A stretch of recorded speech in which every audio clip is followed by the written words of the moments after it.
I have heard our opponents say, and this is going to be a little bit political here, right? I'm not going to mention their names, though. Their initials are NDP, though. I've heard them say, and it's not just them, I've heard people say, well, is the boom been wasted, or words to that effect? Well, first of all, that implies that the boom or the growth is over. And it isn't over. We're going to grow this year, according to the Conference Board, notwithstanding $35 oil. We're going to be third in the country in terms of growth next year, according to the forecasters. Nothing's over.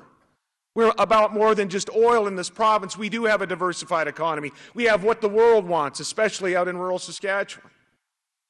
That would be my first comment. My second comment would be that that statement implies the investments we've been making as a result of economic growth and a broadened tax base have been a waste somehow, or not the right investments. Well, I personally think dealing with education property tax meaningfully was a pretty important investment.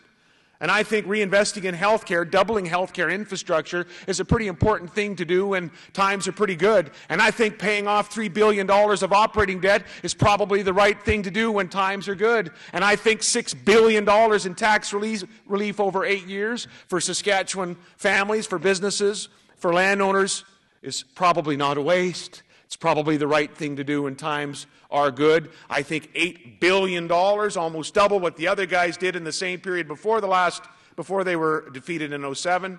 $8 billion in infrastructure is probably a pretty important investment to make on the strength of a strong economy and a broadened tax base. And we will do those things again. And by the way, we won't wait for those things. We're going to continue to invest in infrastructure because we need to, and for the stimulus that it can help provide the economy.